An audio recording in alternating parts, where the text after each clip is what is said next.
Salam salam outsiders, débrief de la 6e journée de Coupe du Monde. Ah ouais, aujourd'hui c'est un débrief spécial, pas de t-shirt les outsiders. Non les gars, il faut qu'on soit sérieux. Ou bien, honnêtement, les Sénégalais ils ont géré. Les Sénégalais sont les premiers Africains à avoir gagné un match dans cette Coupe du Monde. Le débrief il commence maintenant. Aujourd'hui, pas de débrief en ordre chronologique. Non, la famille, il faut qu'on soit honnête. Sincèrement, les Sénégalais aujourd'hui ils nous ont fait plaisir. Je pense qu'ils ont fait plaisir même plus qu'au peuple sénégalais. Aujourd'hui quand même, si tu es Camer, tu es Sénégalais. Si tu es Ivoirien, tu es Sénégalais. Si tu es Malien, tu es Sénégalais. Même si tu es Marocain ou quoi que ce soit, tu es Sénégalais. Aujourd'hui, sincèrement, 90 minutes durant, mais le match quand il commence, il faut qu'on soit honnête, durant les premières minutes, mais on a tous paniqué, je pense qu'on a tous un peu paniqué, parce que sur le côté droit, à un moment donné, il y a le petit jeune là, Moussa Wagué, le petit il a 19 ans, le petit, normalement il ne devait pas être titulaire, normalement c'est Gassama qui doit jouer à sa place. Moussa Wagué, on le voit sur la feuille de départ, on s'est dit, ok d'accord, 19 ans, tu le lances comme ça dans le bain. Durant les premières minutes, mais il a galéré le petit, sur son dos il avait Grosicki. Grosicki, vous le connaissez, c'est le gars qui est à Rennes là, le gars qui était à Rennes, qui allait à Hull City, voilà, etc.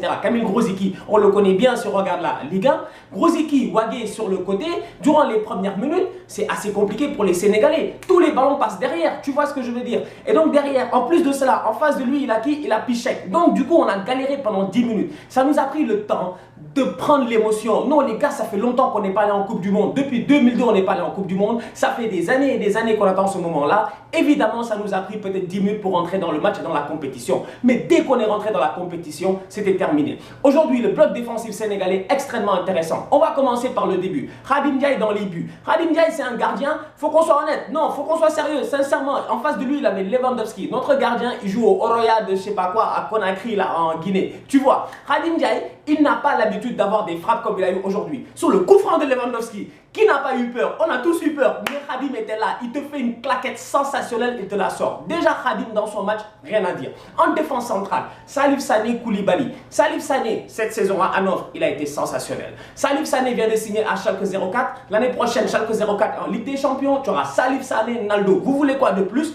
À côté de Salif Sané, tu as Kalidou Koulibaly. Est-ce que vous avez besoin que je le présente? Voulez-vous que je vous présente Kalidou Koulibaly? J'en ai pas besoin. On le connaît tous. Meilleur défenseur de la Serie A, si ce n'est le meilleur. Il a fait une saison superbe avec Naples. Ils ont fini deuxième derrière la Juventus. Ces deux mecs-là, à eux tout seuls, ont éteint pendant 90 minutes Robert Lewandowski. La seule fois où Robert Lewandowski a failli échapper, Salif Sané fait la faute extrêmement intelligente. Il prend son carton jaune et puis c'est tout. Donc déjà là, en partant de ce postulat-là, défense centrale solide. Les latéraux, le petit Wagué, il a 19 ans, il a fait son match, il a galéré. 10 minutes, il est rentré dans son match et c'était fini. De l'autre côté, Sabaly.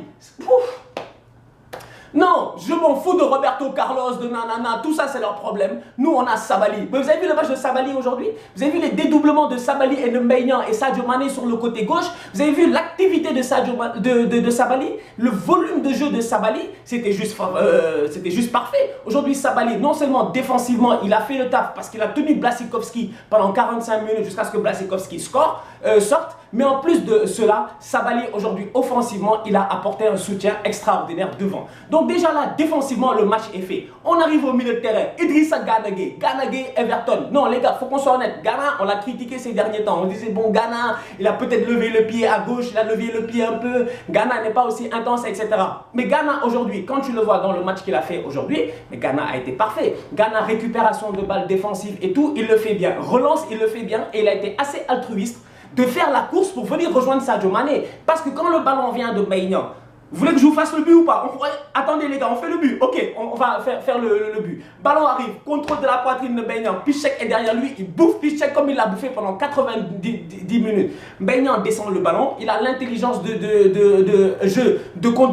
poursuivre sa course. Il donne le ballon à Sadio Mané qui temporise. Sadio Mané qui cherche une option. Il n'y a pas d'appel de balle devant. Et là, tu as Gana qui arrive. Gana qui a cette lucidité de faire cette course. Il arrive. Il n'a pas d'autre solution. Il frappe.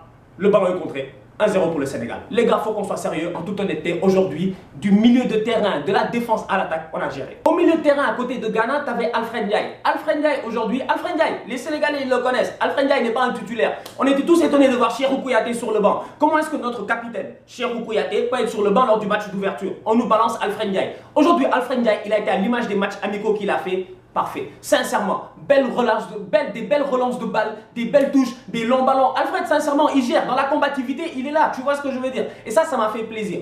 Offensivement, on continue. Mbaye Niang sur le côté, je vous l'ai déjà dit, il a bouffé Piszczek pendant 90 minutes. Rien à faire. Il a fait son match. Il a marqué un but. Aujourd'hui, c'était le meilleur Sénégalais sur le terrain. Mbaye Hamady Niang. On était nombreux, nous Sénégalais, à se poser des questions il y a un an quand Aliou Cissé nous a ramené Mbaye Niang parce qu'on se disait que Mbaye Niang, il avait lui-même dit qu'il voulait jouer pour la France. Tu vois, aujourd'hui, en toute honnêteté, Mbaye Niang, tu es plus qu'un lion, mec. Tu es un vrai Galsen, tu as fait le taf aujourd'hui. En face, devant, Sadio Mané, à côté de lui, Sadio Mané, joueur de Liverpool, très bon match aujourd'hui, il n'y a rien à dire. Sadio Mané, il a été dans son match. Beaucoup de gens l'ont critiqué, mais il faut comprendre une chose. Mané n'est pas dans le même dispositif tactique qu'à Liverpool. Mané aujourd'hui au Sénégal, c'est un meneur de jeu. Et ce qui m'a fait plaisir, c'est que dans cette position de numéro 10 électron libre, Mané a fait les efforts défensifs. Vous l'avez vu, il revenait derrière, il récupérait des ballons, un vrai capitaine. Sadio Mané aujourd'hui, tu as géré. Et à côté, tu avais Ismaïla Sarr. Ismaïla Sarr, Boys de Saint-Louis. Il faut qu'on soit honnête, Ismaïla Sarr, côté vitesse percussion, il n'a rien à envier à Ousmane Dembélé. Aujourd'hui, il a fait le match, il a pris le latéral, comment il s'appelle? Je pense que c'est le latéral gauche de la Pologne, Ribus. Il a souffert aujourd'hui, il n'a pas eu peur. Ismaïla Sarr, il a 20 ans, c'était son premier match de Coupe du Monde. Lui et Moussa Wagué sur le côté, 19 ans, 20 ans, ça a fait du poids. Tu vois, le seul hic qu'il y a eu aujourd'hui dans le 11 de départ, c'est notre attaquant, notre numéro 9. Parce que Mame Biram Diouf à Stoke, il a ce rôle un peu de défenseur latéral droit bizarre. Tu vois, où il joue le piston. En fin de saison, il a joué 9. Aujourd'hui, on le met 9 en pointe. Aujourd'hui, Mame Biram Diouf, on ne l'a pas vu. On ne l'a pas vu dans la surface des réparations. Je comprends qu'on fasse jouer Mame Biram Diouf parce que c'est le seul qui a cette hargne défensive-là en tant qu'attaquant. Il fait le premier pressing, tu vois. Mais on a besoin de corps dans la surface des réparations quand on a des joueurs sur les côtés comme Mbaye Niang et Ismaïla Sarr qui peuvent taluber n'importe quel latéral. Aujourd'hui, le Sénégal, on a géré. Notre coach Aliou Cissé, chapeau à toi. Honnêtement, tu as fait le taf. Il n'y a rien à dire. Tu as mis le meilleur 11 possible sur le terrain. Un seul bémol, le changement. Quand tu fais sortir Alfred Ndiaye, fais rentrer Cheikhou Kouyaté. Ne nous fais pas attendre pour notre capitaine Cheikhou Kouyaté. Parce que, comment il s'appelle, Cheikh Ndoye qui rentre, je suis désolé, il est beaucoup trop lent, pas assez pesant. Et aujourd'hui, on l'a vu en fin de match, on a tous eu peur. On ne voulait pas le syndrome 89e minute bizarre là qui se promène dans la Coupe du Monde là. Moi, j'ai eu chaud, tu vois. Mais derrière, on s'en sort. Bravo, Lion de la Teranga. Prochain match face au Japon, il va falloir assurer, il va falloir gérer, il va falloir aller chercher les 3 points. Aujourd'hui, on est content, on est tous heureux. Honnêtement, on est tous heureux. On peut marcher fièrement, bomber le torse, parler avec nos amis du Nigeria, de n'importe où en fait. Aujourd'hui, on est tranquille, on est serein, on a fait un bon match, on a une belle équipe. Cette équipe-là, on ne s'attendait pas à ce qu'elle joue comme ça parce que durant les matchs amicaux, ils ne nous ont pas montré ça. Mais ça encore, c'est sénégalais. Vous savez, les Sénégalais, on aime ça. Nous, dès qu'il y a les belles caméras, dès que tout est là et que l'environnement est prêt, les mecs se transcendent. Aujourd'hui, ils se sont transcendés pour un premier match de Coupe du Monde, sincèrement, mais on a trop hâte à dimanche pour voir qu'est-ce qui va se passer face aux Japonais. Et les Polonais là, ils sont pas sérieux quand même, parce que Lewandowski, il vient, il se plaint à l'arbitre en disant que le deuxième but du Sénégal, il n'est pas bon. Le deuxième but du Sénégal, il est très très bon. Pour faire un récapitulatif, il faut qu'on soit sérieux. Tu as qui? Tu as Mbaye Niang. Mbaye Niang, il est en dehors du terrain parce qu'il vient de se blesser. Donc le mec, il sort, tu vois. Le joueur, il est sur la ligne. Pour qu'il rentre sur le terrain, il faudrait que l'arbitre central donne l'accord de lui dire viens rentre. Donc du coup tu as l'arbitre de touche, le quatrième arbitre qui sait qu'on t'a dit rentre et qui te dit vas-y. Mais non, il demande à l'arbitre central de lui dire de rentrer, l'arbitre central lui dit de rentrer. Mais au même moment où l'arbitre central lui dit de rentrer, il y a le ballon qui est perdu par les Russes. Ballon perdu, Maignan il est extrêmement altruiste, extrêmement intelligent, il est extrêmement rapide, il vient, il place son ballon et il marque. Il est où votre problème? Les Japonais aujourd'hui, ils ont battu les Colombiens. Oh, sincèrement, on s'y attendait pas. Alors ça, c'est une vraie surprise. Parce que ces Japonais-là, ils ont viré Walid Halilhodžić il y a environ 4-5 mois, ils virent leur coach. Tu te dis comment est-ce qu'ils vont arriver mentalement? Les Colombiens, ils ont faim normalement. Parce que les Colombiens en 2014, ils étaient quart de finalistes. Donc quand tu vois cette équipe du Japon là qui réussit à gagner face à la Colombie 2-1, il faut regarder le match. Dès le début du match, 4e minute de jeu, contre Japonais, le ballon il traîne dans les 16 mètres, frappe du Japonais et le gars il a un réflexe humain, c'est normal, hein. Je pense que tout le monde a eu ce même réflexe là. Qu'est-ce que tu veux y faire? Le ballon va rentrer anyway, il met sa main et hop, direct penalty. Les Japonais, Kagawa, vous le connaissez, Dortmund, le gars il s'amuse pas, il pose son penalty, il le marque. Les Japonais mènent 1-0 et les Japonais dominent le match et les Japonais mettent la pression. Mais les Colombiens derrière, on les a vus face à la France. Vous vous rappelez de ce match là? Ils étaient menés 2-0 face à la France, ils ont gagné 3-2 et ça c'est la force des Colombiens. Ils n'ont pas lâché, ils égalisent. D'ailleurs, en parlant de l'égalisation, l'organisation des Colombiens. Faut qu'on soit sérieux, sincèrement, honnêtement, soyons honnêtes. L'organisation des Colombiens, les Japonais, ils n'ont jamais compris que quand il y a un mur et que tu as un bon tireur de coup franc, tu prends toutes les précautions possibles. Marcelo, quand vous le voyez au Real Madrid, chaque fois qu'il y a un mur, Marcelo est derrière le mur, couché comme ça, pour essayer d'arrêter le ballon qui va passer en dessous des jambes. Du coup, tous les Japonais qui sautent, le Colombien il te le met à ras de terre, le ballon rentre, goal line technologie, but 1-1. Dès lors, tu vois que les Colombiens, ils ont besoin d'attaquer. Il faut rentrer James. James, il fait une belle rentrée. James, il fait un bon match. James qui était blessé en début de match, qui rentre, qui enflamme le jeu un peu. Après, tu as Carlos Bacca qui rentre, qui essaie d'enflammer aussi, mais derrière, il ne marque pas. Ils ne marquent pas, les Colombiens. Ils y arrivent pas. Et plus tu dépenses de l'énergie, plus tu deviens fatigué. Parce qu'à 10 contre 11, les petits Japonais là, ils ne se sont pas fatigués. Ils sont venus, ils ont géré leur match, ils marquent un but de la tête. C'est assez étonnant parce que les Japonais marquaient quand même de la tête face à les Colombiens qui sont quand même grands en défense centrale. En parlant de Davinson Sanchez qui est à Tottenham, qui est quand même un mastodonte. Tu vois que les Japonais ils viennent, ils se débrouillent, ils sont combatifs. Leur match face au Sénégal ne sera pas un match facile parce que c'est presque une finale pour aller chercher la tête de ce groupe. Égypte-Russie, dernier match de la journée. C'est triste, c'est fini pour Mohamed Salah. C'est plus ou moins fini. Mathématiquement parlant, ça va être extrêmement compliqué pour les Égyptiens pour qu'ils se qualifient. En fait, il faut sortir la calculatrice. Et je ne parle pas de calculatrice du quartier, là, du boutiquier. Non, je parle de calculatrice T1, mec, je sais pas quoi, là. Il faut sortir les vraies calculatrices. Parce que là, en ce moment, pour que les Égyptiens se qualifient, je ne sais pas quel genre de calcul il faut faire. Maintenant, partant de ce postulat-là, il faut qu'on soit sérieux. Les Russes, ils sont en train de gérer. 8 buts marqués, 0 encaissés. C'est leur mondial. Ils sont à domicile. Tu sens que Poutine, réellement, il leur met la pression. Lors du premier débrief, je vous avais dit,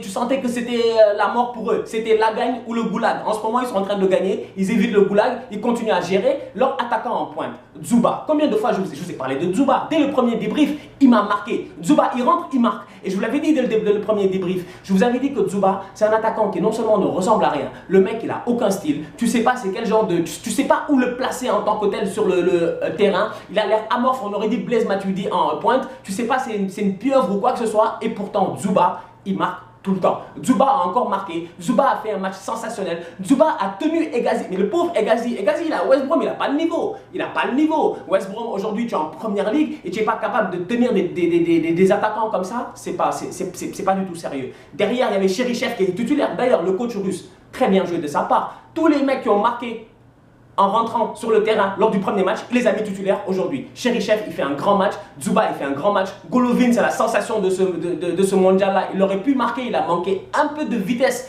Ça s'est joué à rien du tout. Bah, c'est quand même triste parce que du côté égyptien, tu te dis que Hector Cooper, on dirait qu'il est venu avec une formation de dire Salah va jouer. Donc on va tout mettre sur Mohamed Salah. Et durant la première mi-temps, ils cherchent tous à donner le ballon à Mohamed Salah. Et Salah est esselé, et Salah est seul, et Salah n'a pas de rythme, et Salah, ça fait longtemps qu'il n'a pas joué, et Salah, c'est fini. Faut qu'on soit honnête, je me dis, je pense que pour ces Égyptiens-là, c'est terminé. Mohamed Salah, il a fait une superbe saison, mais là, on va l'oublier, parce que la Coupe du Monde, c'est traître.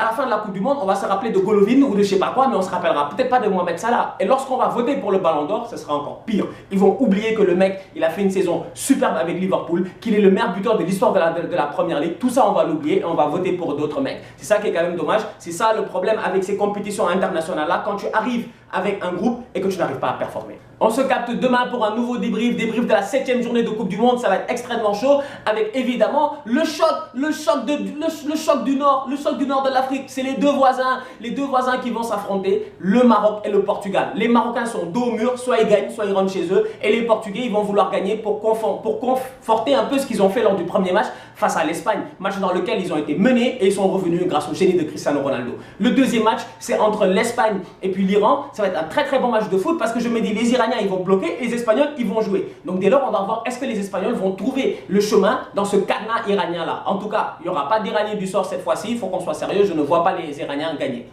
Et enfin, pour terminer, il y aura le groupe Uruguay, Arabie Saoudite. Groupe A, les Saoudiens, bon, ils sont en vacances, il faut qu'on soit sérieux, c'est les vacanciers en ce moment. Donc je me dis, les Uruguayens, ils devraient gagner facilement. En tout temps, on continue à liker, on continue à partager et on se capte demain. Tous outsiders, la famille.